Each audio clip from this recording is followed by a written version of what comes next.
అందరికీ నమస్తే welcome to Telugu YouTube channel. So last క్లాస్లో అయితే మనం 9th క్లాస్ ఫిజిక్స్లో ఉండేటటువంటి పని మరియు శక్తి, ఓకేనా, పని మరియు శక్తి అనే పాఠ్యంలో పార్ట్ 1 అయితే మనం పని అంటే ఏదో తెలుసుకున్నాం. ఈ వీడియోలో అయితే మనం శక్తి మరియు సామర్థ్యము అంటే ఏంటో తెలుసుకుందాం. సో మీరు ఎవరైనా ఫస్ట్ టైం చూస్తుంటే ఛానల్ సబ్స్క్రైబ్ చేసుకోండి, అదేవిధంగా బెల్ ఐకాన్లో ఆల్ నోటిఫికేషన్ ఎనేబుల్ చేయండి. అండ్ మన ఛానల్ తరఫున అయితే సో ప్రాక్టీస్ ఎగ్జామ్ సిరీస్ అయితే మీకు తయారు చేయడం జరిగింది. సో దానికి సంబంధించిన యాప్ అయితే కింద డిస్క్రిప్షన్లో మీకు ఉంది. సో యాప్ని మీరు డౌన్లోడ్ చేసుకొని ఆ ఎగ్జామ్స్ మీరు ప్రాక్టీస్ చేయొచ్చు. ఇక లెసన్లోకి మనం వెళ్ళినట్లయితే శక్తి, అసలు శక్తి అంటే ఏంటి అనే దానికి చూద్దాం. సో డైలీ లైఫ్లో మనం నిజ జీవితంలో ఏ సందర్భంలో వాడిన శక్తి గురించి విరివిగా మనం వాడుతూ ఉంటాం. శక్తి లేకుండా జీవితం అసాధ్యం. శక్తి కోసం డిమాండ్ నానాటికి పెరుగుతుంది. మనకు శక్తి ఎక్కడి నుండి వస్తుంది? సూర్యుడు మనకు శక్తినిచ్చి అది పెద్ద సహజ వనరు. సో భూమిపైన మనకి అత్యధికంగా శక్తినిచ్చేటటువంటి లేదా అన్ని శక్తులకు ఆధారం ఎవరంటే సూర్యుడు అని చెప్తాం. సో అన్ని రకాల శక్తులకి మన ఆధారం ఎవరంటే సూర్యుడు అని చెప్తాము. మనకు మన శక్తి వనరులు చాలా వరకు సూర్యుడి నుండి ఉద్భవించాయి అని చెప్తాం అనమాట.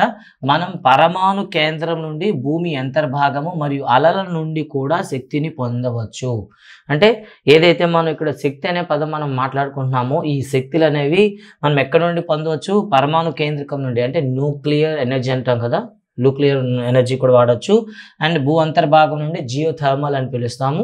అలాగే అలల నుండి టైడల్ ఎనర్జీ, అలాగే కాకుండా ఇంకా అలల నుండి కూడా శక్తిని పొందవచ్చు. ఇంకా మీకు తెలిసిన ఇతర శక్తి వనరుల గురించి ఉంటే ఎక్కడైనా ఆలోచించారా? ఇంకా ఇవి కాకుండా మీరు ఎక్కడైనా శక్తి వనరుల గురించి మీరు తెలుసుంటే వాటి గురించి ఒకసారి చర్చించండి అని ఇవ్వడం జరిగింది. ఇక తర్వాత కృత్యం చూసుకున్నట్లయితే కొన్ని రకాల శక్తి వనరుల పైన తెలుపబడ్డాయి. ఇవి కాక అనేక రకాల శక్తి వనరులు ఉన్నాయి, వాటి జాబితా తయారు చేయండి. అంటే స్టూడెంట్స్కి ఒక లిస్ట్ అయితే తయారు చేయమని ఇచ్చారు. కొన్ని రకాల శక్తి వనరులు సూర్యునిపై ఎలా ఆధారపడి ఉన్నాయో బృందాలుగా ఏర్పడి చర్చించండి. అంటే భూమి మీద ఉండే ప్రతి శక్తి వనరు కూడా సూర్యుడి మీద ఆధారపడి ఉంటుందని మనం చెప్పుకున్నాం. అయితే ఇది ఎలా సూర్యుడిపైన ఆధారపడి ఉన్నాయో మీ ఫ్రెండ్స్ ఒకసారి డిస్కస్ చేయండి అంటూ మనకు ఒక యాక్టివిటీ అయితే ఇవ్వడం జరిగిందనమాట. ఇక తర్వాత సూర్యునిపై ఆధారపడి పడని శక్తి వనరులు ఉన్నాయా? అంటే సూర్యుడి మీద ఆధారపడకుండా ఉండే శక్తి వనరులు ఏవైనా ఉన్నాయా? మనం నిజ జీవితంలో శక్తి అనే అంటే ఉన్నాయా నేను క్వశ్చన్ అడిగారు. నిజానికి న్యూక్లియర్ ఎనర్జీ తీసుకున్నాం అనుకోండి, కేంద్రక అణుశక్తి అంటాం కదా, ఇది సూర్యుడిపైన ఆధారపడి ఉండదు. అలాగే అలల శక్తి అయినా సరే సూర్యుడిపైన ఆధారపడి ఉండదు. ఇక తర్వాత చూసుకుంటే మన నిత్య జీవితంలో శక్తి అనే పదాన్ని చాలా తరచుగా వాడుతూ ఉంటాం, కానీ మనం విజ్ఞాన శాస్త్రంలో దానికి ఖచ్చితమైన నిర్దిష్టమైన అర్థం ఇస్తాము. అంటే డైలీ లైఫ్లో మనం చేసేటప్పుడు శక్తి అనే పదానికి రకరకాలుగా మనం అర్థాలు వాడుతూ ఉంటాం, ఓకేనా. సో ఒక విద్యార్థి పని చేయలేదనుకోండి వాడికి శక్తి లేదు అంటాం. లేదా ఒక జంతువు ఏదైనా నీరసంగా ఉందనుకోండి అదే పని చేయలేదనుకో దానికి శక్తి లేదంటాం. అలానే మనకు కూడా ఇక్కడ సో ఆ నిర్వచనాలు అనేవి మన ఫిజిక్స్ పరంగా చూసుకున్నట్లయితే వాటికి కంప్లీట్గా డిఫరెంట్గా ఉంటుందన్నమాట నిర్వచనం అయితే. ఈ క్రింది ఉదాహరణ మనం పరిశీలిద్దాం. వేగంగా కదిలే క్రికెట్ బంతి వికెట్లను తాకి వెంటనే వాటిని పడగొడుతుంది, ఓకేనా. వేగంగా మనం ఒక బంతిని విసిరామనుకోండి, బాల్ త్రో చేసామనుకోండి, అది అక్కడ ఉండేటటువంటి వికెట్స్ ఏవైతే ఉన్నాయో కదా వాటిని తగలగానే ఏమవుతుంది, వికెట్స్ అనేవి పడిపోతూ ఉంటాయి, ఓకేనా. అలా పడిపోతూ ఉంటాయి.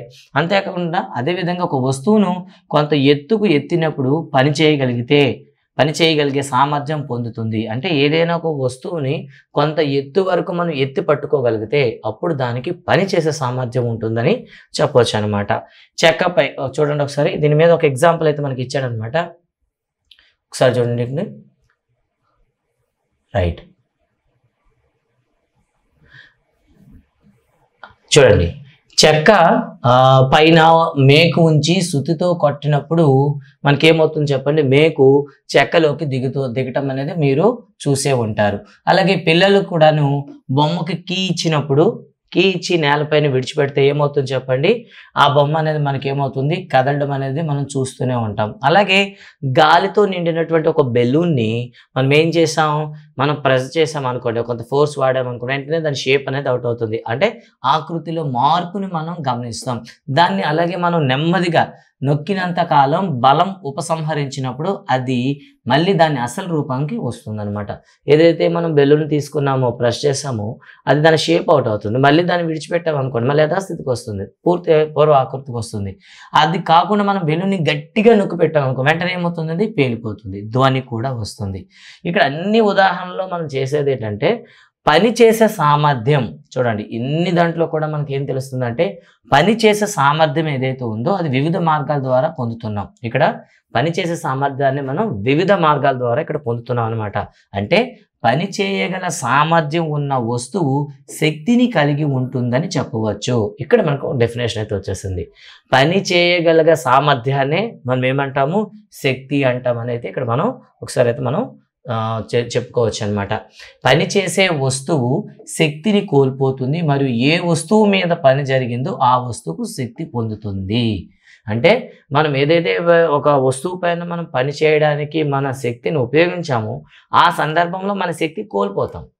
అంతేకాకుండా ఆ పని ఏ వస్తువు మీద అయితే జరుగుతుందో ఆ వస్తువు ఏమవుతుంది, శక్తిని పొందుతుందన్నమాట. ఈ విధంగా మనమైతే దీన్ని నిర్వచించవచ్చు. శక్తి ఉన్న వస్తువు ఎలా పనిచేస్తుంది, శక్తికి కలిగి ఉన్న వస్తువు మరొక వస్తువుపై బలం ప్రయోగించగలదు. అంటే శక్తి ఉన్న వస్తువు ఎలా పనిచేస్తుంది అంటే శక్తి ఉండేటటువంటి వస్తువు తన శక్తిని ఇంకో వస్తువు పైన ప్రయోగించగలుగుతుంది అనమాట. ఇది జరిగినప్పుడు మొదటి వస్తువు నుండి తర్వాత వస్తువుకు శక్తి బదిలీ అవుతుంది. రెండవ వస్తువు శక్తిని పొందినప్పుడు కదిలి కొంత పని చేస్తుంది. ఫర్ ఎగ్జాంపుల్ మనం ఏం చేస్తామంటే ఒక చిన్న కార్ తీసుకున్నామండి. కీ కార్ తీసుకున్నాము. ఆ కీ కార్కి ఎదురుగా ఒక చిన్న ప్లాస్టిక్లో చిన్న లైట్ వెయిట్ ఉండే ఒక డబ్బా పెట్టామనుకుందాం. ఈ కార్కి కీ ఇచ్చేసి ఏం చేసాం, విడిచిపెట్టామనుకోండి. ఏమవుతుంది, కారు కొంత కీలో ఉండే శక్తిని ఉపయోగించుకొని కొంత చలనం పొందుతుంది. ఆ చలనం పొందిన కార్ అనేది అక్కడ ఉండేటటువంటి ఏదైతే ప్లాస్టిక్ డబ్బా అయితే పెట్టుకున్నామో దాన్ని ఢీకొంటుంది. ఢీకొనేటప్పుడు ఆ వస్తువు అనేది కదులుతుంది. అంటే ఈ కార్లో ఉండే శక్తి అనేది అక్కడ ఉండేటటువంటి ఆ ప్లాస్టిక్ బాక్స్కి అయితే మనం ఇవ్వడం జరిగింది. సో దానివల్ల దానిలో కాస్త స్థానభ్రంశం అయితే రావడం జరిగింది. అంటే ఈ విధంగా ఒక వస్తువు శక్తిని ఇంకో వస్తువుకు బదిలీ చేసేటప్పుడు అక్కడ పని జరుగుతుంది అని చెప్తాం అనమాట. ఈ విధంగా మొదటి వస్తువు పని చేయగలిగే సామర్థ్యం కలిగి ఉంది. శక్తి కలిగి ఉన్న ఏ వస్తువు అయినా పని చేయగలుగుతుంది. సో దీన్ని బట్టి మనకి ఏం తెలుస్తుందంటే శక్తి ఉండే ఏ వస్తువు అయినా సరే పని చేస్తుంది. ఓకేనా. ఇంకా మనం చెప్పాలంటే పని చేయగలిగే సామర్థ్యాన్ని మనం శక్తి అంటాం. సో రెండు నిర్వచనాలు మీరు చూసుకోండి. అలాగే ఒక వస్తువుకు కలిగి ఉన్న శక్తిని ఆ వస్తువు పని చేయగల సామర్థ్యం ఆధారంగా కొలుస్తారు. అంటే ఒక వస్తువుకు ఉండే శక్తిని మనం ఎలా కొలవాలి, ప్రతి శక్తి అంటే అర్థమైపోయింది పని చేయగలిగే సామర్థ్యము. కాబట్టి పని చేసే సమయంలో ఈ శక్తి అనేది బదిలీ అవుతుంది. సో ఇది కోల్పోయిన శక్తి అనేది అవతల వస్తువుకు ఆపాదించడం వల్ల అక్కడ పని జరుగుతుంది. సో మనకు క్లియర్ అయిపోయింది. అయితే ఈ శక్తిని ఎలా కొలుస్తాం అంటే ఒక వస్తువుకు ఉండే శక్తిని అది పని చేయగలిగే సామర్థ్యం ఆధారంగా లెక్కిస్తాం అనమాట. అందువల్ల శక్తి యొక్క ప్రమాణము పని యొక్క ప్రమాణము ఒకటే అనమాట. అందుకే పని చేయగలిగే సామర్థ్యమే శక్తి కాబట్టి పనికి శక్తికి ఒకటే ప్రమాణాలు వాడతారు. దాన్నే జౌల్స్ అని పిలుస్తాం అనమాట. అంటే న్యూటన్ మీటర్స్. సో పనికి ప్రమాణం న్యూటన్ మీటర్స్ కాబట్టి ఇక్కడ శక్తికి కూడా అదే ప్రమాణాలు వాడతాం. ఒక జౌల్ పని చేయడానికి అవసరమైన శక్తిని 1 జౌల్ అంటాము. అంటే ఒక జౌల్ పని చేయడానికి అవసరమైన శక్తిని 1 జౌల్గా చెప్తాము. కొన్నిసార్లు ఈ జౌల్స్ అనేది చిన్న ప్రమాణం కాబట్టి థౌజండ్స్లో కూడా చెప్తాం. అలా 1000 జౌల్స్ 1000 జౌల్స్ చెప్తే దాన్ని ఒక కిలో జౌల్ అని పిలుస్తాం అనమాట. కిలో జౌల్ అనేది శక్తి యొక్క పెద్ద ప్రమాణంగా ఉపయోగించబడుతుంది. 1 kilo joule is equal to 1000 జౌల్లకు సమానం. మరి శక్తి అయితే చెప్పుకున్నాం, కానీ ఈ శక్తి అనేది మన భౌతిక శాస్త్రపరంగా ఎన్ని రూపాల్లో ఉంటుంది అంటే చూడండి ఒకసారి. అదృశ్యవశాత్తు మనం జీవిస్తున్న ప్రపంచంలో అనేక రూపాలలో శక్తి అనేది మనకి అందించడం అయితే జరుగుతుంది. యాంత్రిక శక్తి అంటాం. యాంత్రిక శక్తి అంటే స్థితి శక్తి మరియు గతి శక్తులు అండి. యాంత్రికత అంటేనే మీరు గుర్తుపెట్టుకోండి స్థానభ్రంశం అనేది ఉండాలి. ఓకేనా. స్థానభ్రంశం కలిగించింది అంటే ఖచ్చితంగా అది యాంత్రిక శక్తి. ఆ యాంత్రిక శక్తి అనేది మనం 2 రకాలు చెప్తాం. ఒకటి స్థితి శక్తి, 2 గతి శక్తి. అలాగే మనం ఉష్ణ శక్తి చెప్తాం, రసాయన శక్తి చెప్తాం, విద్యుత్ శక్తి చెప్తాం, అలాగే కాంతి శక్తిని కూడా చెప్తాం. ఇలా మన భూమి పైన శక్తి అనేది అనేక రూపాల్లో అయితే మనకు లభిస్తూ ఉంటుందన్నమాట. ఇక తర్వాత చూస్తే ఒక్కసారి ఆలోచించండి. కొన్ని అస్తిత్వాల శక్తి రూపాలు అని మీకు తెలుసా అని అడిగాడు అనమాట. కొన్ని అస్తిత్వాలు కూడా శక్తి రూపంలో ఉంటాయి, అవి ఏమిటో మీ ఫ్రెండ్స్తో చర్చించండి అని అయితే అడగడం అయితే జరిగిందనమాట. దాని గురించి మనం డీప్గా ఇప్పుడు మళ్ళీ చెప్పుకోబోతున్నాం. సో శక్తికి ప్రమాణాలు ఎవరిని అంటే మనం పనికి శక్తికి ప్రమాణాలు ఎవరి గౌరవార్థం తీసుకున్నామంటే జేమ్స్ ప్రిస్కాట్ జౌల్. ఓకేనండి. జేమ్స్ ప్రిస్కాట్ జౌల్ అనే శాస్త్రవేత్త, ఈయన ఒక బ్రిటిష్ శాస్త్రవేత్త, అంటే ఇంగ్లాండ్ దేశస్థుడు. అతను విద్యుత్ మరియు ఉష్ణగతిక శాస్త్రంపై చేసిన పరిశోధనలకు ప్రసిద్ధి చెందాడు. సో దీన్ని ఏమంటాం, జౌల్ థామ్సన్ అని పిలుస్తాం కదా. సో ఆయన చేసినటువంటి ఎక్స్పెరిమెంట్స్ అనేవి చాలా వరకు సక్సెస్ అయ్యారనమాట. ఇతను చేసినటువంటి విషయాలతో పాటు విద్యుత్ ప్రవాహం యొక్క ఉష్ణ ఫలితాల గురించి ఒక నియమాన్ని కూడా రూపొందించారనమాట. అంటే ఒక యానకంలో విద్యుత్ శక్తి ప్రసరించేటప్పుడు ఆ విద్యుత్ శక్తి ప్రవాహం ఆధారంగా ఉష్ణశక్తి కూడా విడుదలవుతుందని చెప్పారనమాట. అతను శక్తి నిత్యత్వ నియమాన్ని ప్రయోగాత్మకంగా ధృవీకరించాడు. సో ఏదైతే law of conservation of energy ఉందో, శక్తి నిత్యత్వ నియమం ఉందో, దాన్ని కూడాను ఎక్స్పెరిమెంటల్గా ప్రూవ్ చేశారనమాట. ఉష్ణ యాంత్రిక తుల్యాంక విలువను కూడా కనుగొనడం జరిగింది. అతని పేరు మీదగే శక్తి మరియు పనులకు ప్రమాణం జౌల్గా మనకి పేరు పెట్టడం జరిగింది. సో ఆయన గౌరవార్థం మాత్రమే, అంటే జేమ్స్ ప్రిస్కాట్ జౌల్, జేమ్స్ ప్రిస్కాట్ జౌల్ గౌరవార్థం పనికి మరియు శక్తి ప్రమాణాలు జౌల్స్గా అయితే పెట్టుకోవడం జరిగింది. ఇక తర్వాత మరి ఈ శక్తుల్లో మనకి ఇంపార్టెంట్ ఏంటంటే గతిశక్తి అనమాట. గతిశక్తి మరియు స్థితి శక్తుల గురించి మాట్లాడతాం. అయితే ఇక్కడ కొంత గతిశక్తి గురించి కొన్ని యాక్టివిటీస్ ఇచ్చాడు, వాటి ఏంటో చూద్దాం. ఒక బరువైన బంతిని తీసుకొని ఇసుక తిన్నిపై వదిలివేయండి. అయితే ఈ ఎక్స్పెరిమెంట్ మనం అర్థం కావడం కోసం ఇసుక దిబ్బ ఏదైతే మనం తీసుకున్నాం, ఇసుక తిన్న అంటే ఇసుక దిబ్బ అండి. ఇసుక దిబ్బ అనేది కాస్త తడి ఇసుక దిబ్బ మనం తీసుకుంటే బాగుంటుంది. ముందుగా ఒక క్రికెట్ బంతిని తీసుకొని 20 సెంటీమీటర్ల ఎత్తు నుండి వేయండి. అదేవిధంగా 50 సెంటీమీటర్ల ఎత్తు నుండి వేయండి. 1.5 మీటర్లు అంటే 150 సెంటీమీటర్ల ఎత్తు నుండి కూడాను ఆ బంతిని తీసుకొని ఆ ఇసుక దిబ్బ మీద వేయండి. సో ఏమవుతుందండి, మనకి మనం వేసే కొద్దీ ఆ బంతి అనేది కొంత గుంతను ఏర్పరిచి గోతిని ఏర్పరిచి లోపలికైతే కూర్చుంటుంది. మరి ఈ 3 సందర్భాల్లో చూస్తే గుంట స్పష్టంగా కనబడేలా చూసుకోండి. బంతి ఏ ఎత్తు నుండి పడిందో సూచించడానికి గుంటలను గుర్తించండి. అంటే ఏ ఎత్తు నుండి వెళ్ళిందో అక్కడ ప్రత్యేకంగా ఆ గుంటలను మీరు ఒక నెంబరింగ్ వేసుకొని పెట్టుకోవాలి. వాటిలో లోతులను పోల్చండి. వాటిలో ఏది లోతు అయినదో మీరు చెప్పగలరు. ఎస్, మీరైతే చెప్పగలరు. ఎక్కువ ఎత్తు నుండి ఎక్కడైతే విడిచిపెట్టామో అక్కడే మీకు ఎక్కువగా లోతు అయితే కనిపిస్తూ ఉంటుంది. సో ఎందుకు అలా జరిగింది చర్చించండి అని అడిగాడు. ఇక తర్వాత 10.5లో మనకు ఒక ఎక్స్పెరిమెంట్ అయితే ఇచ్చాడు, దాన్ని చూద్దాం. ద్రవ్యరాశి తెలిసిన ఒక చెక్క దిమ్మను నిర్ణీత దూరంలో ఒక ట్రాలీకి ముందు ఉంచండి. పళ్ళెంలో తెలిసిన ద్రవ్యరాశిని ఉంచండి.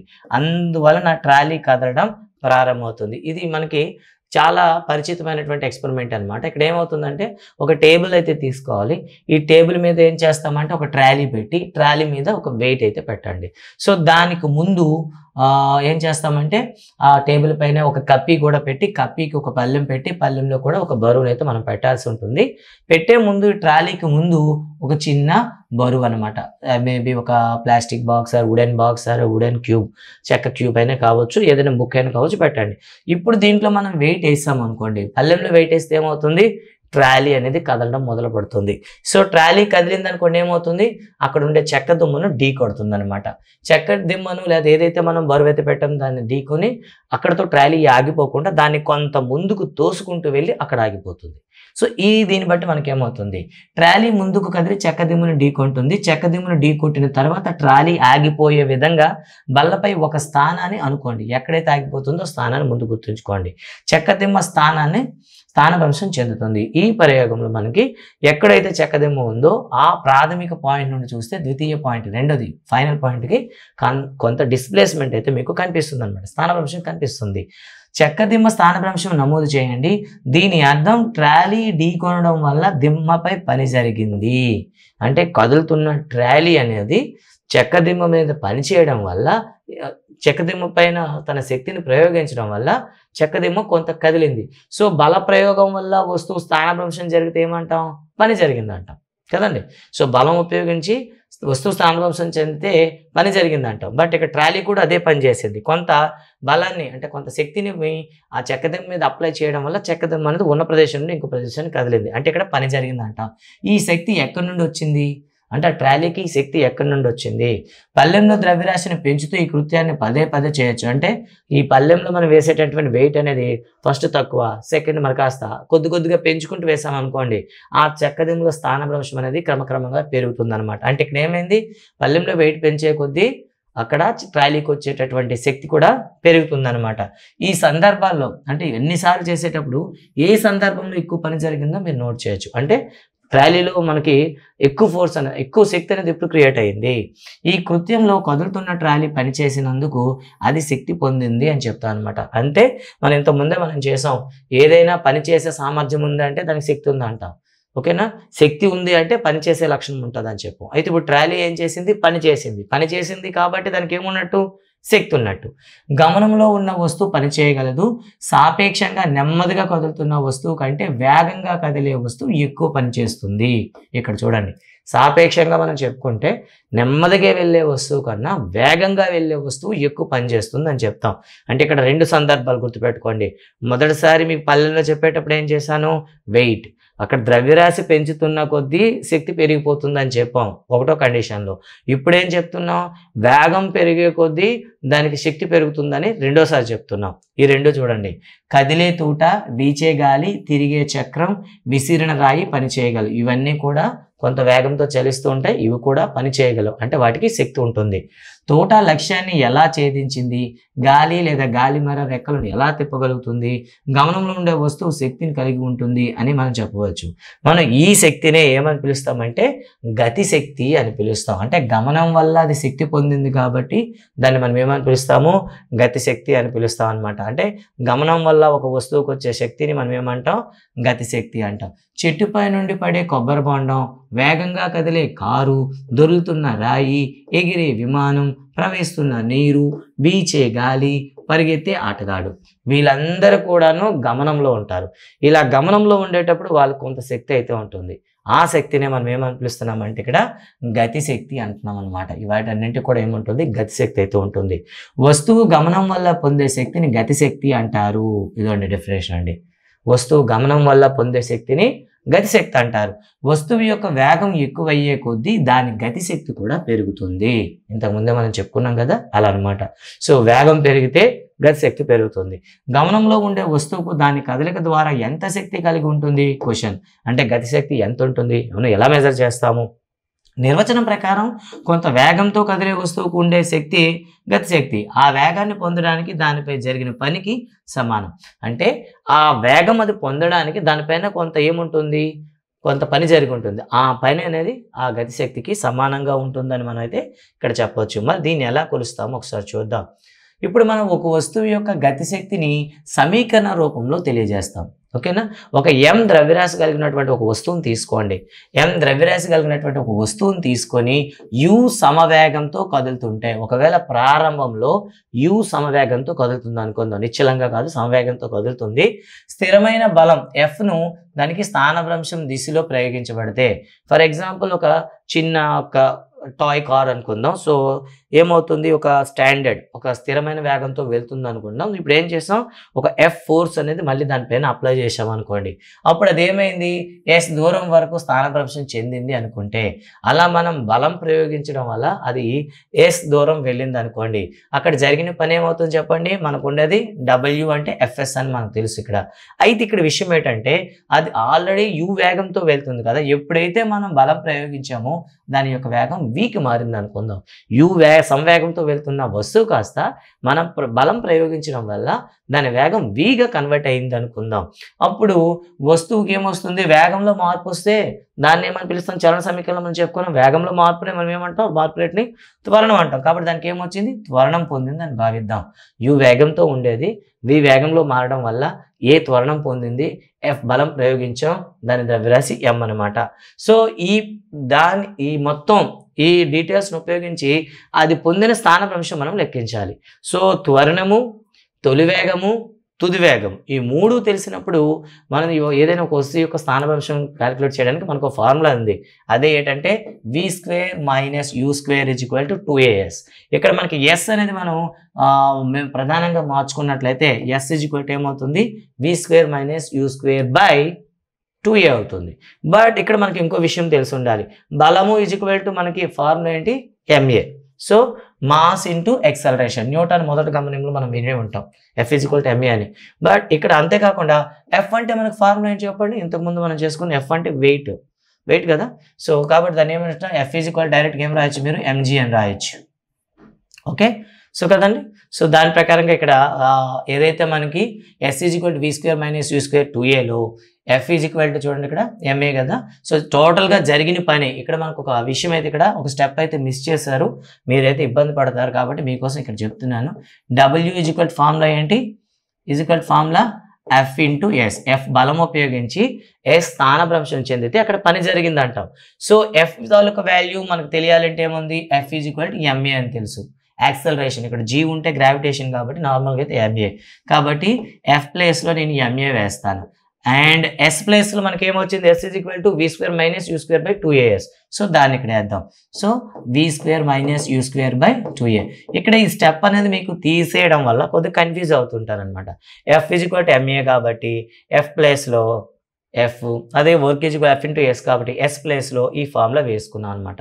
సో ఫైనల్గా మీరు కట్ చేస్తారనుకోండి ఏ క్యాన్సిల్ అవుతుంది అండ్ ఫైనల్గా మనకు వచ్చింది W = m.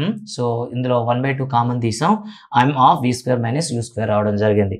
ఒకవేళ వస్తువు అనేది సమవేగంతో ఉండేటప్పుడు అంటే ప్రారంభంలో కూడా కొంత వేగంతో ఉండేటప్పుడు ఈ ఫార్ములా ½ × m × v² - u². ఒకవేళ నిశ్చల స్థితి నుండి వెళ్ళింది అనుకోండి, అప్పుడు ప్రారంభ వేగం ఎంత అవుతుంది, 0 అయిపోతుంది. ప్రారంభ వేగం 0 అవుతుంది కాబట్టి అంటే u = 0 అయిపోతుంది కాబట్టి అప్పుడు ఫార్ములా ఏంటి వస్తుంది, ½ × mv². అదే మనకి ఇక్కడ జరిగినటువంటి పనికి ఫార్ములా ½ × mv². సో కాబట్టి ఒక వస్తువు గమనంలో ఉండేటప్పుడు అది చేసే పని చేయగలిగే సామర్థ్యము ఏంటది, ½ mv². మరి దీన్నే మనం ఏమని పిలుస్తాము, ఈ పని చేయగలిగే సామర్థ్యాన్ని మనం శక్తి అంటాం. కాబట్టి గమనం వల్ల దానికి వచ్చే శక్తి కాబట్టి దాన్ని ఏమంటాం, ఎనర్జీ ఇన్ కైనెటిక్ అంటాం. కాబట్టి దాన్నే గతి శక్తి అంటాం అనమాట. సో u = 0 అయినప్పుడు ½ mv² అవుతుంది. సో m ద్రవ్యరాశి కలిగిన v సమవేగంతో కదులుతున్న వస్తువు గల గతి శక్తి ఎంత అంటే ఎనర్జీ ఇన్ కైనెటిక్ అంటాం. కైనెటిక్ ఎనర్జీ అని పిలుస్తాం గతి శక్తిని. So ½ mv². ఇది ఇంపార్టెంట్. దీనిపైన మనకి ఒక ప్రాబ్లం రావడానికి అవకాశం అయితే ఉంటుందన్నమాట మన డిఎస్సిలో. ఒకసారి అది ఎలా ఉంటుందో చూద్దాం. ఇక్కడ క్వశ్చన్ ఇచ్చాడు చూడండి. ఈ క్వశ్చన్లో మనకి ఒక ప్రాబ్లం అయితే ఇచ్చాడు. ఈ ప్రాబ్లం ఒకసారి చూద్దాం ఒకసారి. రైట్. సో చూడండి 15 కిలోగ్రాముల ద్రవ్యరాశి కలిగిన వస్తువు 4 m/s సంవేగంతో కదులుతూ ఉంటే దాని గతిశక్తి ఎంత. సో గతిశక్తి ఇప్పుడే మీరు చెప్పారు ఎనర్జీ, కైనెటిక్ ఎనర్జీ = 1/2 mv² అని చెప్పారు. కాబట్టి 1/2 × m = 15 kilograms ఇంటూ v ఎంత అంటే 4 m/s. కాబట్టి స్క్వేర్ కాబట్టి 2 times వేద్దాం, వేసి కట్ చేద్దామండి. 2 1 జా 2 2 జా. సో ఫైనల్గా ఏంటి చేయండి 30 × 4 120. సో 120 ఏమొస్తుంది మీకు ఇక్కడ. సో మనకు కావాల్సింది కైనెటిక్ ఎనర్జీ కాబట్టి మీరు జౌల్స్ అని డైరెక్ట్గా చెప్పొచ్చు అనమాట. సో ఆన్సర్ 120 జౌల్స్ అయితే వస్తుంది. ఇది మన టెక్స్ట్ బుక్లో ఎగ్జాంపుల్ ప్రాబ్లమే ఇది. ఓకే రైట్, 120 జౌల్స్ అయితే మీరు చూసేసారు ఇక్కడ. ఓకే. సో నెక్స్ట్ మరో ప్రాబ్లం ఉంది ఇక్కడ. సో ప్రాబ్లం ఇచ్చేటప్పుడు మీరు ఖచ్చితంగా మీరు గుర్తుంచుకోవాల్సిన విషయం ఏంటంటే యూనిట్స్ని కూడా దృష్టిలో పెట్టుకోండి. యూనిట్స్ని కానీ దృష్టిలో పెట్టుకోకపోతే తప్పు అవుతుంది అనమాట. ఇక్కడ చూడండి క్వశ్చన్ ఉదాహరణ 10.4లో చూస్తే 1500 కిలోగ్రాముల ద్రవ్యరాశి కలిగిన కారు యొక్క వేగం 30 km/h. యూనిట్స్ మారిపోయాయి ఇక్కడ. సో నిజానికి కిలోగ్రామ్లో ఇచ్చాడంటే వేగం అనేది మీకు m/s ఉండాలి. బట్ ఇక్కడ ఏమి ఇచ్చాడు, km/h ఇచ్చాడు. కాబట్టి మీరు డెఫినెట్గా కన్వర్ట్ చేయాలి. 30 km/h నుండి 60 km/h పెంచడానికి ఎంత పని చేయాలి అని అడిగాడు. కాబట్టి గుర్తుపెట్టుకోండి, ప్రారంభంలో ఉండేటటువంటి గతిశక్తి అంతిమంగా ఉండే గతిశక్తిల భేదమే మనం అందివ్వాల్సిన శక్తికి సమానం అవుతుంది. సో 30 km/h ఉండేటప్పుడు దాని గతిశక్తి ఎంత, 60 km/h ఉండేటప్పుడు దాని గతిశక్తి ఎంత. ఈ గతిశక్తుల మధ్య భేదమే మనం అందివ్వాల్సిన పని లేదా బలం అనమాట, గుర్తుపెట్టుకుంటారు. సో దీన్ని ఒకసారి చూద్దాం. కారు యొక్క ద్రవ్యరాశి 1500 కిలోగ్రాములు. కారు తొలి వేగం u = 30 km/h. So km/h m/s మనం మార్చాలంటే 5/18 చేత ఇంటూ చేయాలి.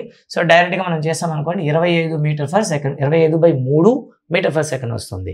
అదేవిధంగా కారు యొక్క తుది వేగం ఎంత అవుతుంది, 60 km/h ఉండేటప్పుడు అగైన్ మళ్ళీ ఇక్కడ సేమ్ అదే ఫార్ములా అప్లై చేస్తాము, 50/3 m/s వస్తుంది. ఇప్పుడు ప్రారంభంలో దాని గతిశక్తి, తొలి గతిశక్తి so starting kinetic energy initial point అంట EKI.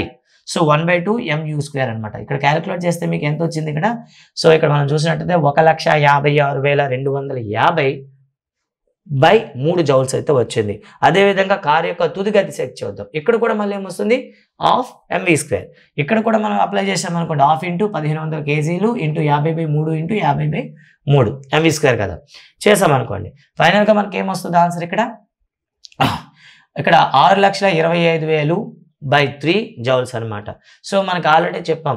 సో అందివ్వాల్సిన శక్తి ఈజ్ ఈక్వల్ టు గతి శక్తిలో మార్పు. కాబట్టి ఏం చేస్తున్నాం, ఈ final kinetic energy in final minus initial kinetic energy. So ఈ రెండింటి మధ్య కానీ మనం డిఫరెన్స్ కట్టామనుకోండి ఏమొస్తుంది, 1,56,250 జౌల్స్ అనమాట. సో దాని యొక్క స్పీడ్ అనేది అంత మార్చాలంటే మనం ఇవ్వాల్సినటువంటి ఎనర్జీ శక్తి ఎంత అంటే 1,56,250 జౌల్స్ అయితే ఇవ్వాల్సి ఉంటుంది. సో ఇంత పెద్ద లెక్క అనేది మనం డిఎస్సిలో ఇస్తాడా అంటే బట్ తెలుసుకోవడం అయితే మనకు అవసరం. తర్వాత చూద్దాం, కొన్ని క్వశ్చన్లు అయితే ఇచ్చాడు ఇక్కడ. వస్తువు యొక్క గతిశక్తి అంటే ఏమిటి అని అడిగాడు అనమాట. ఒక వస్తువు గమనం వల్ల అది పొందే శక్తిని గతిశక్తి అంటారు. వస్తువు యొక్క గతిశక్తికి సూత్రం రాయండి అంటే ఆఫ్ ఎంవి స్క్వేర్ అని రాస్తాం. అండ్ నెక్స్ట్ వన్ చూడండి, 5 మీటర్ పర్ సెకండ్ వేగంతో కదులుతున్న ద్రవ్యరాశి గల వస్తువు యొక్క గతిశక్తి 25 జౌల్స్. దాని వేగం రెట్టింపు అయినప్పుడు దాని గతిశక్తి ఎంత అవుతుందని అడిగాడు. వేగం రెట్టింపు అండి. ఫర్ ఎగ్జాంపుల్ చూద్దాం ఇక్కడ. సో ఇక్కడ ఉన్న గతిశక్తి కేఈ అనుకుందాం, kinetic energy. Okay, so formula ఏంటి, హాఫ్ ఎంవి స్క్వేర్ అండి. సో నార్మల్గా ఉండేటప్పుడు హాఫ్ ఎంవి స్క్వేర్, ఇప్పుడు వేగాన్ని మీరు రెట్టింపు చేశారనుకోండి అప్పుడు ఏమవుతుంది, మనం ఎలా కన్వర్ట్ చేయాలి, హాఫ్ ఇంటూ వి ఏదైతే ఉందో వికి డబుల్ చేయాలి మనం, అంతే కదండి. డబుల్ అంటే 2v స్క్వేర్ అనమాట. సో ఇప్పుడు మనకు చేస్తే ఫైనల్గా ఏమొస్తుంది ఇక్కడ ఒకసారి చూద్దాం. సో ఫైనల్గా మనకి ఏమొస్తుంది చూద్దాం. ఒకవేళ ఫైనల్గా ఏమొస్తుంది అక్కడ, సో 1/2 ఇంటూ 4v స్క్వేర్ వస్తుంది, అంటే 4 టైమ్స్ పెరుగుతుంది అని చెప్పేసాం. సో ఫైనల్గా మనకి దీన్ని సింప్లిఫై చేస్తే 4 ఇంటూ 1/2 v స్క్వేర్ అనమాట. ఇక్కడ 4 కానీ మనం కామన్ తీస్తే 1/2 mv స్క్వేర్కి 4 టైమ్స్ అవుతుంది. అంటే డబుల్ చేస్తే 4 టైమ్స్ పెరుగుతుంది, ఒకవేళ త్రిబుల్ చేస్తే 9 టైమ్స్ అవుతుంది. కాబట్టి క్వశ్చన్లో అడిగింది ఏంటంటే రెట్టింపు అయినప్పుడు దాని గతిశక్తి ఏమవుతుంది, 4 టైమ్స్ పెరుగుతుంది. సో దాని యొక్క గతిశక్తి ఎంత 25 జౌల్స్. సో డబుల్ చేస్తే 4 టైమ్స్ 100 జౌల్స్ అవుతుంది.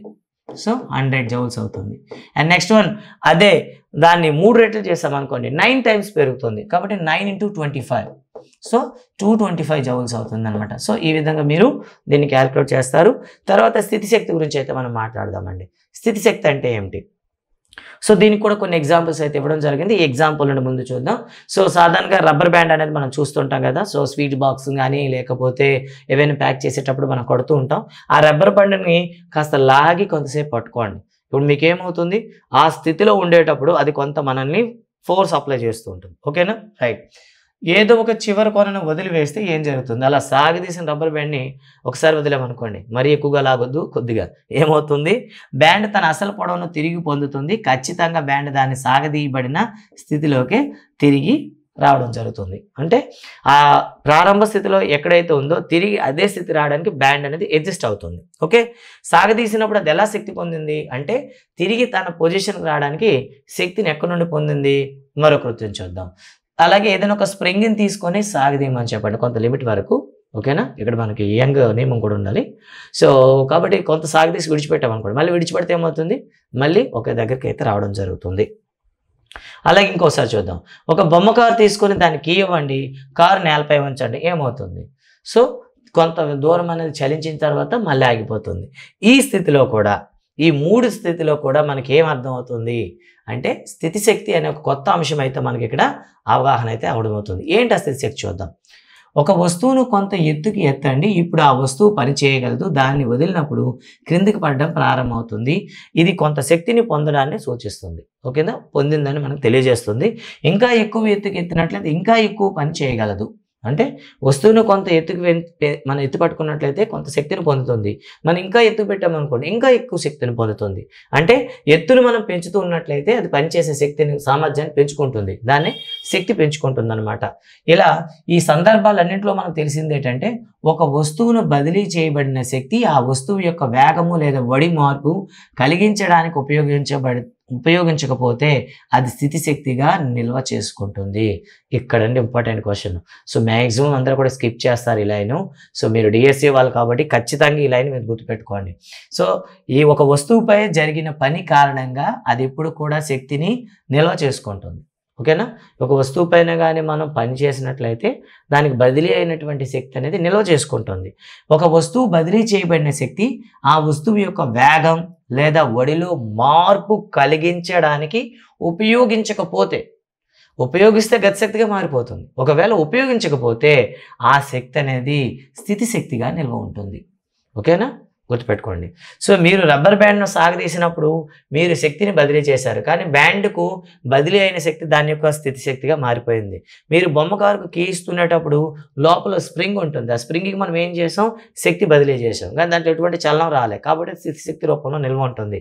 ఈ విధంగా మనం ఒక వస్తువు పైన శక్తి కలిగిస్తే అది చలనంలో కానీ వేగంలో కానీ మార్పు తీసుకురాకపోతే స్థితి శక్తిలోనే నిల్వ ఉంటుందన్నమాట. అలాగే ఇంకొకసారి చూద్దాం. ఇక్కడ ఒక మనకి బాణం తయారు చేసుకున్నాం, ఒక వెదురు బద్దం తీసుకొని బాణంగా తయారు చేసి దానికి ఏదైతే రూప్ కట్టి దాన్ని లాగి విడిచిపెడితే ఏమవుతుంది, సో దానిలో సాగదీయడం వల్ల శక్తి అనే పని అయితే మనం చేయడం జరిగింది, ఆ పని అనేది దాంట్లో నిల్వ ఉంటుంది. ఇది కూడా మనకి స్థితి శక్తికి ఉదాహరణగా మనం అయితే చెప్పుకోవచ్చు అనమాట. ఇక తర్వాత చూద్దాం. కొంత ఎత్తులో ఉన్న వస్తువుకు ఉండేది స్థితి శక్తి. అంటే ఎత్తులో ఉండే వస్తువుకు ఉండే స్థితి శక్తి గురించి మనం మాట్లాడదాం. ఒక వస్తువును కొంత ఎత్తు వరకు ఎత్తినప్పుడు దాని శక్తి పెరుగుతుంది. దీనికి గల కారణం గురుత్వాకర్షణకు వ్యతిరేకంగా ఆ వస్తువుపై పని జరగడమే. ఇంపార్టెంట్ అండి.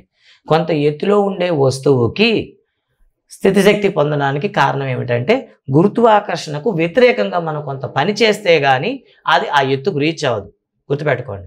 అంటే భూమి పైన ఉండేటటువంటి ఒక రాయిని తీసుకొని, ఒక ఇటుకను తీసుకొని దాన్ని ఎత్తి కొంత ఎత్తు పొజిషన్లో పెట్టామండి. అంటే అర్థం ఏంటి, గురుత్వాకర్షణకు వ్యతిరేకంగా దాన్ని కొంత ఎత్తు వరకు తీసుకొచ్చాం, స్థానభ్రంశం కలిగించాం, అంటే దానికి ఆ శక్తి అనేది మనం బదిలీ చేసాం అనమాట.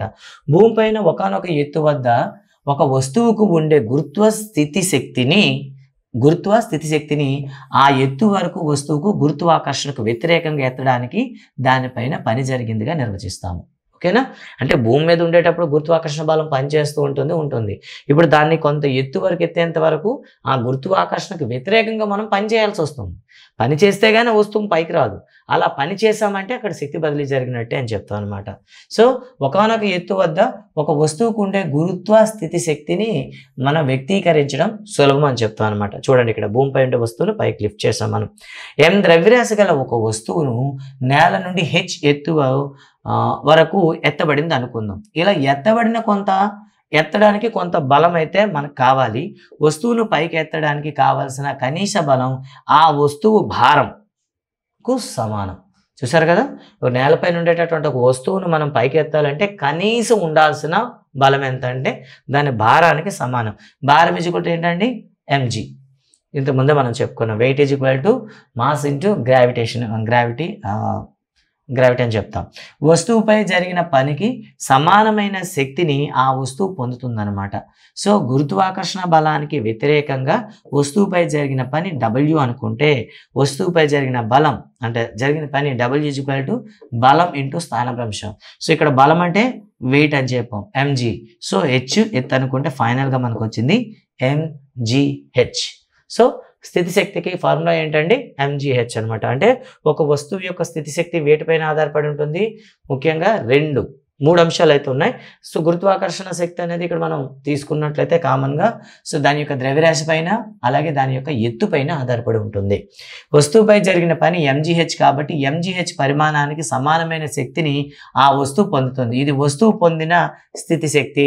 సో దీని ఏమంటాం, పొటెన్షియల్ ఎనర్జీ అంటాం. సో స్థితి శక్తిని ఏమంటాం, పొటెన్షియల్ ఎనర్జీ అంటాం. కాబట్టి EP అంటాం. దీన్ని mgh మనం అయితే డిఫైన్ చేస్తాం అనమాట. EP is equal to mgh అనమాట. మరి దీన్ని మనం డిఫైన్ చేసుకున్నట్లయితే చూడండి ఒకసారి, చాలా ఇంపార్టెంట్ ఒక కీ పాయింట్ అయితే మీకు ఉంటుంది. ఒక వస్తువు స్థితి పొందడం అనేది దాని ఎత్తుపైన ఆధారపడి ఉంటుంది, కానీ అది ప్రయాణించే మార్గం పైన ఆధారపడదు. గుర్తుపెట్టుకోండి, ఇది ఎత్తులో ఉన్న వస్తువు యొక్క స్థితిశక్తి మీరు ఎంచుకున్న భూస్థాయి లేదా శూన్య స్థాయి మీద ఆధారపడి ఉంటుంది. ఒక వస్తువు ఇవ్వబడిన స్థానం వద్ద నిర్దిష్టమైన స్థితిశక్తిని కలిగి ఉండడం వేరొక స్థానం వద్ద కల అదే వస్తువు యొక్క స్థితిశక్తి కన్నా విభిన్నంగా ఉంటుంది. అంటే మనం నేల నుండి తీసుకునేటటువంటి ఎత్తుల పైన ఓకేనా అన్ని వేళలా ఒకే రకమైన స్థితి శక్తిని కలిగి ఉండదు. సో మనం తీసుకునేటటువంటి ఎత్తుల పైన కూడా ఇది ఆధారపడి ఉంటుందన్నమాట. అంటే సో ఒక నేల నుండి మనం ఒక ఆబ్జెక్ట్ని తీసుకున్నాం, సర్టెన్ పాయింట్ వద్ద తీసుకునేటప్పుడు ఇక్కడ ఉండేటటువంటి స్థితి శక్తి నెక్స్ట్ పాయింట్ ఉండే స్థితి శక్తితో ప్రతిసారి విభిన్నంగా ఉంటాయి అనమాట. ఎందుకు? ఎత్తు మారిపోతుంది కాబట్టి స్థితిశక్తి కూడా మారిపోతుంది. సో గురుత్వాకర్షణ ద్వారా జరిగిన పని వస్తువు యొక్క తొలి మరియు తుది స్థానాల్లో నిలువు ఎత్తుల వ్యత్యాసం పైన ఆధారపడి ఉంటుంది. ఇదండి స్థితిశక్తుల మార్పు అనేది ఎప్పుడు కూడా తొలి తుది స్థానాల వ్యత్యాసాలపైన ఆధారపడి ఉంటుంది, అంతేకాని వస్తువు ప్రయాణించే మార్గం పైన ఆధారపడదు. గుర్తుపెట్టుకోండి, స్థితిశక్తి ఇప్పుడు కూడాను ప్రారంభ స్థానం నుండి అంత్య స్థానానికి ఉండే మధ్యలో ఉండే ఎత్తుపైన ఆధారపడుతుంది కాబట్టి, కానీ అది ప్రయాణించేటటువంటి మార్గం పైన ఆధారపడదు. రెండు విభిన్న మార్గాల్లో ఒక దిమ్మ ఏం తీసుకున్నాం చూడండి, ఇక్కడ ఇమేజ్ చూపించారు. సో ఇక్కడ ఏ అనే బిందువు నుండి బి అనే బిందువు వరకు ఒక వస్తువు అయితే ఉంది. ఈ వస్తువుని మనం విడిచిపెట్టాం అనుకోండి, అంటే ఇప్పుడు ఈ ఎత్తులు ఉన్నాయి చూసారా, ఈ ఎత్తు పైన ఆధారపడుతుంది తప్ప అది ప్రయాణించేటటువంటి మార్గం పైన స్థితిశక్తి ఎప్పుడు కూడా ఆధారపడదు. అది ఇక్కడ మనకి ఇంపార్టెంట్ అండి. సో రెండు విభిన్న మార్గాలు ఒక దిమ్మ ఏ స్థానం నుండి బి స్థానానికి ఎత్తడం సందర్భాన్ని పటం 10.8లో చూపబడింది. ఇప్పుడు ఎత్తు ఏబి హెచ్ అనుకుంటే ఈ రెండు సందర్భాల్లో వస్తువుపై జరిగిన పని ఎంజీహెచ్ అవుతుందండి. ఓకేనా? సో ఎత్తుపైన ఆధారపడుతుంది తప్ప అది ప్రయాణించేటటువంటి మార్గం పైన అయితే ఎప్పుడు కూడా స్థితిశక్తి ఆధారపడదు. ఉదాహరణకి ఇక్కడ ఒక క్వశ్చన్ అయితే ఇచ్చాడు చూడండి. 10 కిలోగ్రాముల ద్రవ్యరాశి గల ఒక వస్తువు భూమి నుండి 6 మీటర్ల ఎత్తులో ఉంచబడినప్పుడు ఆ వస్తువు ఎంత శక్తిని కలిగి ఉంటుందో కనుగొనండి. సో శక్తి సూత్రం ఏంటండి? ఎంజీహెచ్ కాబట్టి. సో ఇక్కడ ఏం చేద్దాం, m is equal 10 kilograms and g is equal to 9.8 meter/s² and height వచ్చేసి 6 meters. సో ఫైనల్గా మీరు మల్టిప్లై చేస్తే 588 జౌల్స్ అయితే వస్తుంది. సో ఆ వస్తువులో నిల్వ ఉండే స్థితి శక్తి ఎంత అంటే 588 జౌల్స్ అని చెప్తాం. ఇక తర్వాత మనం చూసుకున్నట్టయితే మరో క్వశ్చన్ అయితే కూడా ఇక్కడ ఉంటుంది.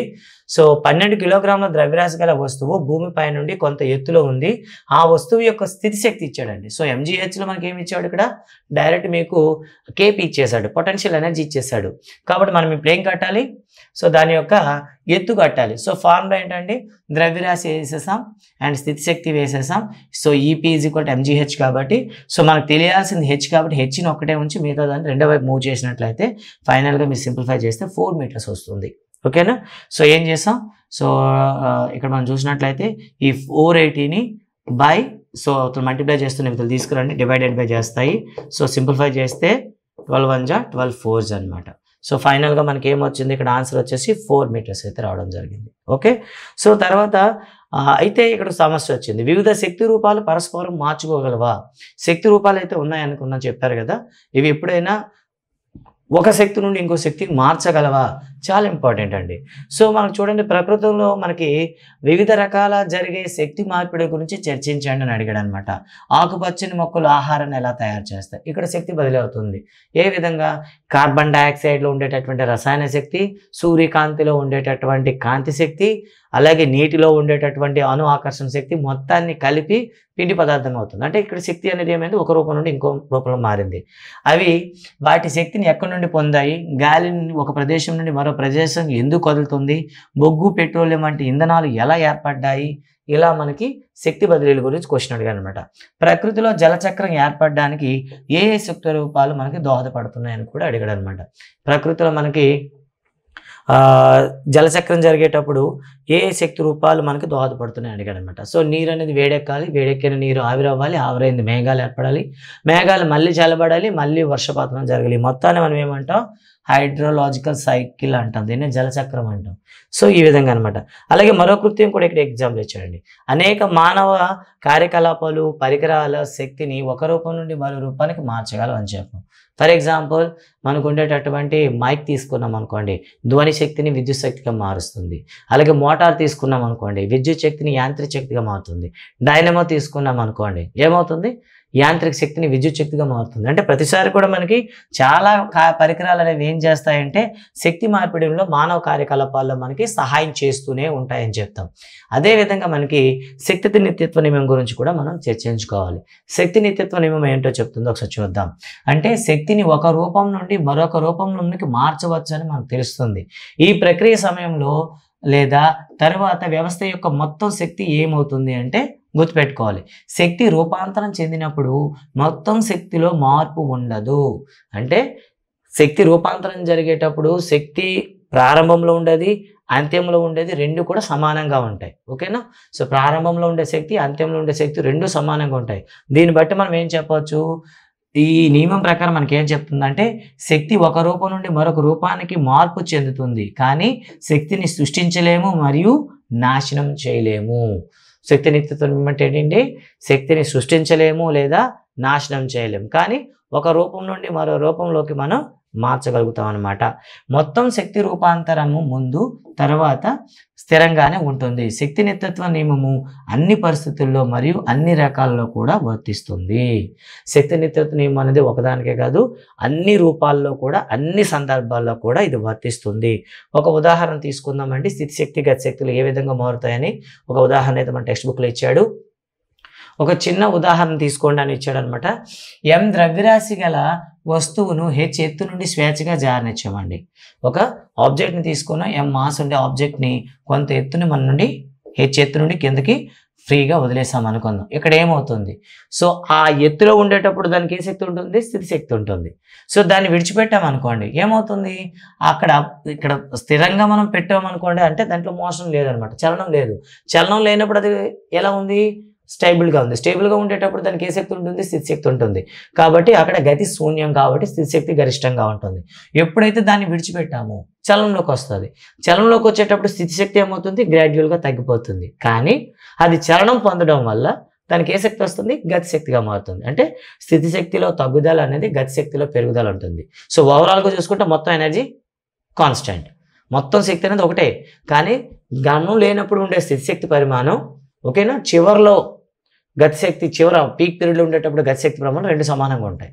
అంటే మధ్యస్థ బిందువు వద్ద తీసుకొచ్చామనుకోండి, దీని స్థితి శక్తిలో ఈ పాయింట్ వద్ద మనం డిస్కస్ చేస్తే స్థితి శక్తిలో తగ్గుదల గతిశక్తిలో పెరుగుదల కనిపిస్తాయి. ఈ రెండు బీజీఎం మొత్తం అంటే ఇప్పుడు కూడా మనకు సమానంగా ఉంటుంది. సో చూద్దాం ఇక్కడ. సో స్థితి శక్తి mgh ఉంటుంది మరియు గతి శక్తి శూన్యం, ఎందుకు పైన ఉంది కాబట్టి. గతిశక్తి శూన్యమైంది, వేగం శూన్యం అవడం వల్ల గతిశక్తి శూన్యమైంది. ఈ విధంగా వస్తువు యొక్క మొత్తం శక్తి mgh అవుతుంది. వస్తువు పడుతున్నప్పుడు దాని స్థితి శక్తి కాస్త గతిశక్తిగా మారుతుంది. ఒక నిర్దిష్ట క్షణంలో ఆ వస్తువు వేగం v అయితే దాని గతిశక్తి mv². సో నిర్దిష్ట పాయింట్ ఇక్కడ ఏదో ఒక పాయింట్ తీసుకుందాం, p అనే పాయింట్ తీసుకుంటే ఇక్కడ దాని వేగం v అనుకోండి, అప్పుడు దాని యొక్క గతిశక్తి ఎంత అవుతుంది, ½ mv² అవుతుంది. ఓకే, ఇంతకు ముందు ఉండే mgh కాస్త ½ mvగా మారిపోయింది అనమాట. వస్తువు పతనం కొనసాగుతున్నందున గతిశక్తి పెరిగే సమయంలో స్థితి శక్తి గ్రాడ్యువల్గా తగ్గుతుంది. ఆ వస్తువు భూమిని చేరబోతున్న సమయంలో ఇంకా మరి కొద్ది క్షణాల్లో ఒక సెకండ్లో భూమిని చేరబోతుంది అనేసరికి h = 0 అవుతుంది, v = అత్యధికంగా ఉంటుంది. అందువల్ల గతిశక్తి ఎక్కువగా ఉంటుంది, స్థితి శక్తి చాలా తక్కువగా ఉంటుంది. ఎందుకంటే మ్యాక్సిమం దానికి వేగం అయితే వచ్చేస్తుంది కాబట్టి గతిశక్తి ఎక్కువగా ఉంటుంది అన్నమాట. ఈ విధంగా మనకి ఏమవుతుందంటే ఒక వస్తువులో ఉండేటటువంటి ఓకే రైట్, ఇక్కడ మనకు ఒక విషయం అయితే గుర్తుపెట్టుకోవాలి. సో వస్తువులో ఉండేటటువంటి స్థితి శక్తి మరియు గతి శక్తుల మొత్తం ఎప్పుడు కూడా స్థిరంగా ఉంటుంది. ఈ స్థితి శక్తి మరియు గతి శక్తుల్ని కలిపే మనం ఏమని పిలుస్తాం, యాంత్రిక శక్తి అంటాం అనమాట. mgh + ½ mv² = k కాన్స్టెంట్గా ఉంటుందన్నమాట. ఒక వస్తువు యొక్క మొత్తం యాంత్రిక శక్తి అంటే ఆ వస్తువు యొక్క గతి శక్తి మరియు స్థితి శక్తుల మొత్తము. సో ఒక వస్తువులో ఉండేటటువంటి యాంత్రిక శక్తి అడిగితే మీరు ఏం చేయాలి, స్థితి శక్తి మరియు గతి శక్తుల మొత్తాన్ని మీరు లెక్కించి అయితే చెప్పాల్సి ఉంటుందన్నమాట. వస్తువు స్వేచ్ఛాపతన సమయంలో దాని మార్గంలో ఏ సమయంలోనైనా స్థితి శక్తిలో తగ్గుదల గతి శక్తిలో సమానమైన పెరుగుదలగా కనిపిస్తుంది. సో స్వేచ్ఛాపతన వస్తువులు మనం తీసుకుంటే ఏ బిందువు వద్ద మీరు తీసుకున్నా స్థితి శక్తిలో తగ్గుదల అనేది గతి శక్తిలో పెరుగుదలకు సమానంగా ఉంటుంది. స్థితి శక్తి గతి శక్తిగా నిరంతరం మారుతుంది. అందువల్ల గురుత్వాకర్షణ సంభావ్య శక్తి గతి శక్తిగా నిరంతరం రూపాంతరం చెందుతుంది. ఈ విధంగా మనకి స్వేచ్ఛాపతన వస్తువులో గురుత్వాకర్షణ ప్రభావం వల్ల స్థితి శక్తి కాస్త గతి శక్తిగా మారిపోయి ప్రభావితంగా మారుతుంది. ఇక తర్వాత చూద్దామండి. ఇక్కడ 20 కిలోగ్రాముల ద్రవ్యరాశి గల ఒక వస్తువు 4 మీటర్ల ఎత్తు నుండి స్వేచ్ఛగా వదిలివేయబడింది. క్రింది పట్టికలో ఇవ్వబడిన వివిధ సందర్భాల్లో దాని స్థితి శక్తి గతి శక్తిని కనుగొనండి అని అడిగాడు అనమాట. ముఖ్యంగా 4 మీటర్లు ఉండేటప్పుడు ఏమవుతుంది, సో ఫార్ములా ఏంటంటే mgh. సో ఇక్కడ g అనేది 10 m/s తీసుకోమన్నాడు. సో ఇప్పుడు మనం దీన్ని ఒకసారి సాల్వ్ చేయడానికి ట్రై చేద్దాం. సో ఫస్ట్ వన్ ఏంటండి 4 mgh కాబట్టి m = 20 grams, 20 × 4 × 10 ఓకేనా, 20 × 4 80, 80 × 10 800. సో గతి శక్తి చూద్దామండి. సో ఇక్కడ 4 మీటర్స్ ఎత్తులో ఉండేటప్పుడు దాని వెలాసిటీ ఇచ్చాడా? వేగం అయితే ఇవ్వలేదు, మనం వేగం అయితే లెక్కించుకోవాల్సి ఉంటుంది. Okay, right. అయితే ఇక్కడ ఫార్ములా అయితే ఉంటుంది. నిజానికి అది 4 మీటర్ల ఎత్తు నుండి పడుతుంది కాబట్టి 4 మీటర్ల ఎత్తులు ఉండేటప్పుడు గరిష్టంగా ఉంటుంది కాబట్టి అక్కడ గతి శక్తి 0. డైరెక్ట్గా వేసేద్దాం. నెక్స్ట్ 3 మీటర్లు ఉండేటప్పుడు MGH ఫార్ములా కట్టండి. M మీన్స్ ఎంత అండి? 20. 20 ఇంటూ 3 60. 60 ఇంటూ 10 600. ఓకేనా, 600 అయింది. సో దీంట్లో ఎంత రెడ్యూస్ అయిందండి? 200. ఆ 200 మీకు ఏమవుతుంది? గతి శక్తి అవుతుంది. అదే 2 మీటర్ల ఎత్తులు ఉండేటప్పుడు అగైన్ మళ్ళీ MGH. M అంటే 20, 20 ఇంటూ 20 40, 40 ఇంటూ 10 400. సో ఇక్కడ మీకు వచ్చేసరికి పొటెన్షియల్ ఎనర్జీ 400 అయింది కాబట్టి ఆటోమేటిక్గా కైనెటిక్ ఎనర్జీ ఏమవుతుంది? 400 అవుతుంది. 1 మీటర్ ఎత్తు ఉండేటప్పుడు 1 ఇంటూ 20 ఇంటూ 10 200 అయింది. సో రిమైనింగ్ ఎంత ఉందండి? 600. 600 అనేది మీకు ఇలా అవుతుంది అనమాట. కాబట్టి ఓవరాల్గా ఇది ఎక్కడ మీకు ఈక్వల్గా రావాలి కాబట్టి ఇక్కడ మీరు ఈజీగా దీన్ని అడ్జస్ట్ చేసుకోగలుగుతారు. ఇక తర్వాత ఒకసారి ఆలోచించని ఇచ్చాడు, శక్తి యొక్క రూపాంతరాలను ప్రకృతి అనుమతించకపోతే ఏం జరుగుతుంది? ఏ కృత్యం కూడా నిత్య జీవితంలో ఏ కార్యక్రమం కూడా మనం నిర్వహించలేం. ఉదాహరణకు శక్తి రూపాంతరం జరగలేదు అనుకోండి, ఆహారం తీసుకున్న తర్వాత ఆహారం అనేది మనకి శక్తిగా ఉష్ణశక్తిగా మారకపోతే జీవ మనుగడనే మనం ఊహించుకోలేమన్నమాట. ఇక పనిచేసే రేట్ అండి. ఒక వస్తువు పనిచేసే రేటునే మనం ఏమని పిలుస్తామో ఒకసారి చూడండి. మనందరం ఒకే రేటుతో పనిచేస్తామంటే చెప్పలేం, చేయలేం. కొంత ఫర్ ఎగ్జాంపుల్ ఒక పరుగు పందెం పెట్టాం, ఒక అతను ఫాస్ట్గా పరిగెడతాడు, ఒక అతను నెమ్మదిగా పరిగెడతాడు. లేదా ఒక కిలోమీటర్ పరుగు పందెం ఇచ్చాం, ఒక వ్యక్తి 20 నిమిషాల్లో పరిగెత్తాడు, ఒక వ్యక్తి 5 నిమిషాల్లో పరిగెత్తాడు, ఇంకో వ్యక్తి 2 నిమిషాల్లో పరిగెత్తాడు. సో ఇక్కడ పనిచేసే రేట్ అనేది ముగ్గురు విభిన్నంగా ఉంది.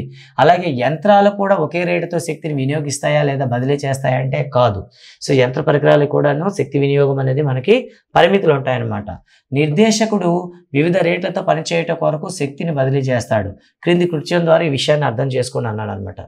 ఏబి అనే 2 పిల్లలను పరిగణిద్దాం. వాళ్ళిద్దరు ఒకే బరువుతో ఉన్నారు అనుకుందాం. ఇద్దరు తాడుపై ఎక్కడం ప్రారంభించారు. ఇద్దరు 8 మీటర్ల ఎత్తుకు చేరుకున్నారు. ఏ ఆ పనిని చేయడానికి 15 సెకండ్లు, బి ఆ పని చేయడానికి 20 సెకండ్లు తీసుకున్నాడు అనుకుందాం. ఇక్కడ కొంత ఎత్తులో ఉండే తాడుపై ఎక్కడానికి ఇద్దరు టైం అయితే డిఫరెంట్గా తీసుకున్నారు. ఒక్కొక్కరు చేసిన పని ఎంత?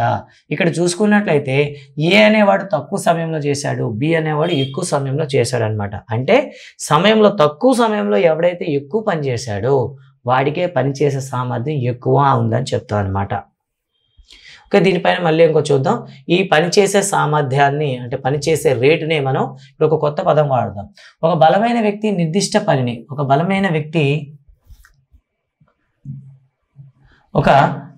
చూడండి ఒకసారి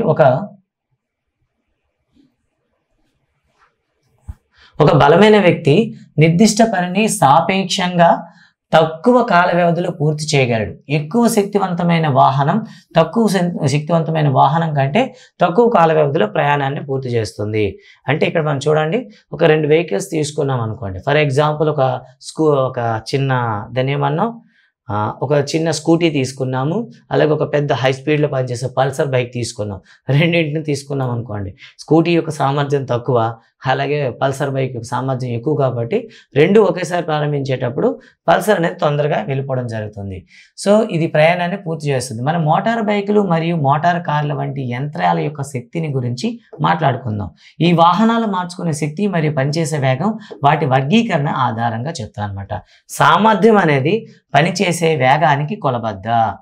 చూసారా, సామర్థ్యం అంటే ఏంటండి? పనిచేసే వేగానికి ఒక కొలబద్దగా అయితే మనమైతే చెప్పుకుంటాం అనమాట.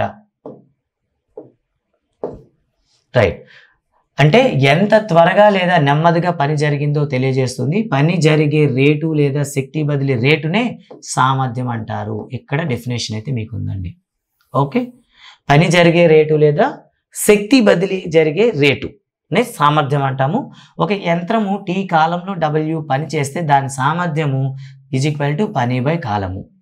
పని బై కాలం అండి. సో ఈ పని ప్లేస్లోనే మీరు శక్తి కూడా వేసుకోవచ్చు. సామర్థ్యానికి ప్రమాణాలు ఏంటండి? సో పనికి జౌల్స్, ఓకేనా, కాలానికి సెకండ్స్. కాబట్టి ఇప్పుడు ఏం చేద్దాం మనం? జౌల్ బై సెకండ్ అనమాట. సామర్థ్యానికి ప్రమాణాలు ఏంటి? Joule by second. ఈ జౌల్ బై సెకండ్నే మనకి ఆవిరి యంత్రానికి కనుగొన్నటువంటి జేమ్స్ వాట్ గౌరవార్థం ఆయన పేరుతోనే మనం రాస్తాం అనమాట. వాట్స్ అని పెడతాం. ఓకేనా.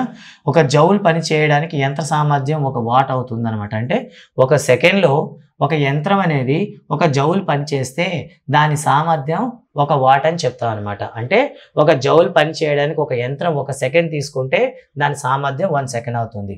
శక్తి వినియోగం రేటు 1 జౌల్ బై సెకండ్ అయితే దాని యొక్క సామర్థ్యం 1 వాట్ అంటాం అనమాట. సో గుర్తుపెట్టుకోండి, 1 what is equal to 1 joule by second లేదా 1 జౌల్ సెకండ్ ఇన్వర్స్ అనమాట.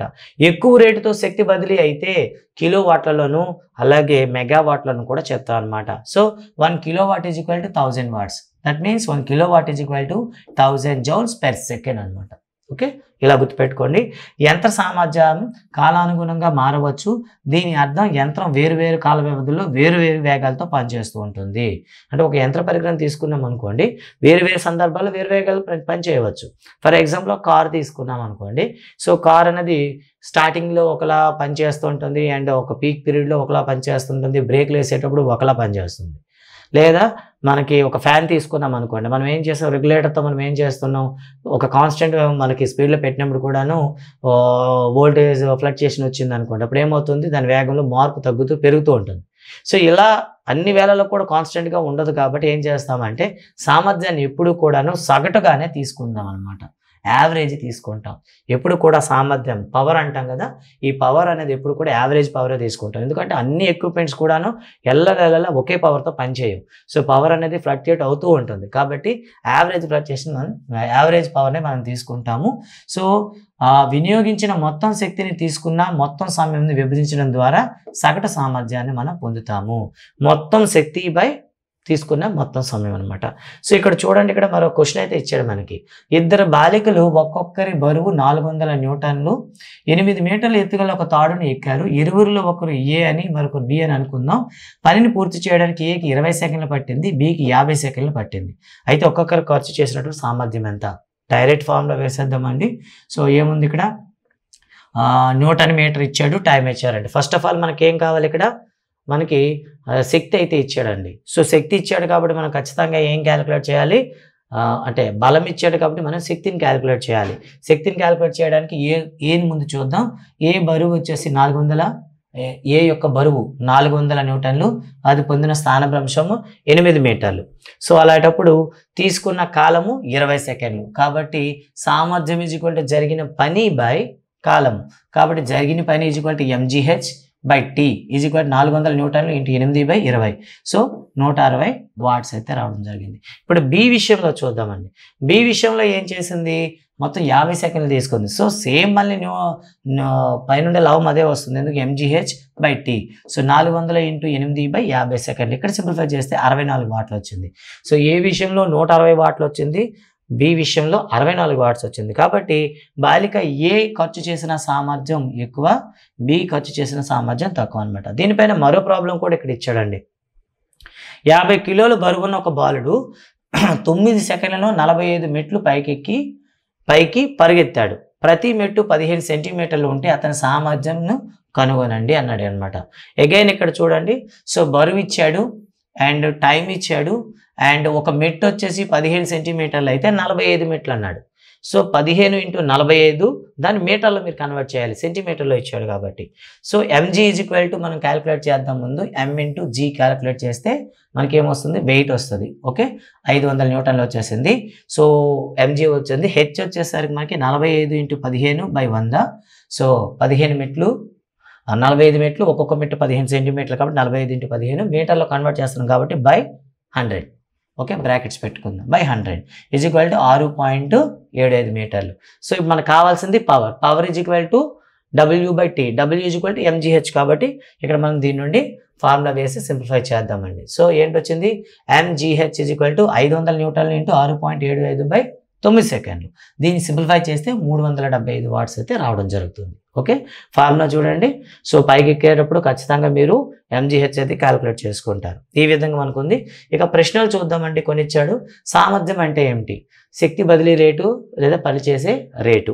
నెక్స్ట్ ఒక వాట్ సామర్థ్యం నిర్వచించండి. ఓకేనా, ఒక జౌల్ పనిని నిర్వహించడానికి 1 సెకండ్ కాలంలో ఒక జౌల్ పనినిగా నిర్వహించినట్లయితే దాని సామర్థ్యం ఏమంటాం, 1 వాట్ అని పిలుస్తాం. ఒక బల్బు 10 సెకండ్లలో 1000 జౌల విద్యుత్ శక్తిని వినియోగించుకుంటే దాని సామర్థ్యం ఎంత? సో 10 సెకండ్లకి 1000 జౌలు కాబట్టి సో ఇక్కడ మనకి ఏమొస్తుంది, power is equal to W by okay T కాబట్టి ఇక్కడ 1000/10 1000/10 చేస్తే నాకు కట్ అయితే మనకి ఏమొస్తుంది, 100 వస్తుంది. So answer is 100. సగటు సామర్థ్యం నిర్వచించండి. సో గుర్తుపెట్టుకుంటే సామర్థ్యం అనేది అన్ని వేళల్లో ఒక స్థిరంగా ఉండదు, మారుతూ ఉంటుంది. కాబట్టి సో ఇప్పుడు కూడాను పూర్తి వినియోగించబడిన లేదా నిర్వహించిన పనిపై పూర్తి నిర్వహణకు పట్టిన సమయం భాగించినట్లయితే మనకేమొస్తుంది, సగటు సామర్థ్యం వస్తుంది. ఇక తర్వాత దీనిపైన కూడా కొన్ని కృత్యాలు అయితే మనకి ఇవ్వడం జరిగింది, ఒకసారి చూద్దాం. మీ ఇంట్లో అమర్చిన విద్యుత్ మీటర్ను నిశ్చితంగా పరిశీలించండి, దాని లక్షణాలు నిశ్చితంగా పరిశీలించి చెప్పండి అని అంటాడు. సో అంటే మన ఇంట్లో మనం ఈ రీడింగ్ తీసుకోమన్నాడు అనమాట. ప్రతిరోజు ఉదయం 6:30 సాయంత్రం 6:30 గంటలకు విద్యుత్ మీటర్ రీడింగ్ తీసుకోండి. ఒక వారం పాటు ఈ కృత్యాలు చేయండి. పగటిపూట ఎన్ని యూనిట్లు వినియోగించబడ్డాయి, అంతేకాకుండా రాత్రి సమయంలో ఎన్ని యూనిట్లు ఉపయోగించబడ్డాయి అనేది లెక్కించండి. మీ పరిశీలన పట్టికలో నమోదు చేయండి. ఈ సమాచారం నుండి అవగాహన పొందండి. నెలవారీ విద్యుత్ బల్బును ఇచ్చిన వివరాలను పరిశీలించి చెక్ చేసుకుని అన్నాడు అనమాట. సో దీనికి సంబంధించిన క్వశ్చన్స్ అనేవి మళ్ళీ మనం 10th క్లాస్ ఎలక్ట్రిక్ ఎనర్జీలో నేర్చుతాం కాబట్టి, విద్యుత్ ప్రవాహం నేర్చుకుంటాం కాబట్టి దీని గురించి అయితే జస్ట్ ఆ వోల్టేజ్ని కానీ లేకపోతే వాట్స్ని కానీ తెలుసుకోండి అని ఇచ్చాడు అనమాట. సో దీంతో మనకైతే లెసన్ పూర్తవుతుంది. మనం ఏం నేర్చుకున్నాం అనేది కీ పాయింట్స్ అయితే ఉన్నాయన్నమాట. దీన్ని ఒకసారి మీరు చెక్ చేయండి. సో గాయస్, ఇది ఈ పాఠం మీద ఉండే ప్రతి క్వశ్చన్ కూడాను మీకు ప్రతి ఎగ్జాంపుల్ లెక్క కూడా మీకు ఎక్స్ప్లెయిన్ చేయడం జరిగింది. అండ్ టెక్స్ట్ బుక్ వెనకాల ఉండేటటువంటి ప్రాబ్లమ్స్ కూడా చాలామంది కామెంట్స్ అయితే చేస్తున్నారు. వీటికి సంబంధించి మళ్ళీ ప్రత్యేకంగా ఒక వీడియో అయితే మీ ముందుకు తీసుకొస్తాను, ఎందుకంటే చాలా ప్రాబ్లమ్స్ అయితే ఉన్నాయి, ఇప్పటికే చాలా టైం అయింది కాబట్టి. సో గైస్, ఇది వీడియో. చాలామంది కామెంట్స్ అయితే పెట్టారు ఏంటంటే టెక్స్ట్ బుక్ని ఎక్స్ప్లెయిన్ చేయడం వాళ్ళకి లెంగ్దీ అవుతుంది, కీ పాయింట్స్ చెప్పన్నారు. సో అయితే మనం ఇక్కడ చెప్పుకునేది ఏంటంటే డిఎస్సి ప్రిపేర్ అయ్యేటప్పుడు టెక్స్ట్ బుక్లో లైన్ టు లైన్ ఉండేటటువంటి కాన్సెప్ట్ పైన, యాక్టివిటీస్ పైన మనకు ఐడియా ఉండేటప్పుడే ఆ యాక్టివిటీని ఎగ్జామ్లో అడుగుతున్నాడు అనమాట. సో లాస్ట్ 8 క్వశ్చన్స్ మనం చూస్తే అక్కడ క్వశ్చన్ అనేది కాన్సెప్ట్ మీద కాకుండా యాక్టివిటీ ఇచ్చి ఆ యాక్టివిటీ మీద క్వశ్చన్ జనరేట్ చేస్తూ మన క్వశ్చన్ అడుగుతున్నాడు. కాబట్టి దయచేసి అందరికి రిక్వెస్ట్ ఏంటంటే థర్డ్ పార్టీ మెటీరియల్కి వెళ్ళే ముందు ఒక్కసారి చివరి వరకు చూడండి. చూసిన తర్వాత మీ కాన్సెప్ట్ అనేది తెలుసుకున్న తర్వాతనే ముందుకెళ్ళండి. సో గైస్, ఇది ఈ వీడియో. దీంతో మనకు యూనిట్ మొత్తం అయితే ఎక్స్ప్లెయిన్ చేయడం జరిగింది. సో దీనిపైన మీ ట్రూ కామెంట్స్ ఏదైతే మీరు సజెషన్ ఇచ్చారో అలాంటి సజెషన్స్ కామెంట్స్ ఇవ్వండి. అండ్ అదేవిధంగా మన ఛానల్ నుండి కొన్ని టెస్ట్ సిరీస్ అయితే కండక్ట్ చేసి తెలుగు ట్యూటర్ యాప్ అయితే మీకు ఉంది ప్లేస్టోర్లో. యాప్ని డౌన్లోడ్ చేసుకోండి. అలాగే ఒక మినిమం ప్రైస్తో మీకు ఎగ్జామ్ సిరీస్ ఉంటే వాటిని ప్రాక్టీస్ చేయండి. సో చాలా ఎక్స్పీరియన్స్గా మా ఆఫ్లైన్ విద్యార్థుల కోసం తయారు చేసిన టెస్ట్ సిరీస్ అవి చాలా టఫ్గా ఉంటాయి. బట్ ప్రశ్నలు హార్డ్గా ఉన్నాయని డిమోటివేట్ అవ్వకండి. బెటర్ ప్రాక్టీస్ చేసినట్లయితే రేపు డిఎస్సిలో మీరు బెటర్గా సక్సెస్ అవ్వగలని ఆశిస్తున్నాను. Thank you guys, thank you very much. Next వీడియోలో ధ్వని పాఠంతో మేము ముందుకు వస్తున్నంత వరకు బాయ్, జై హింద్.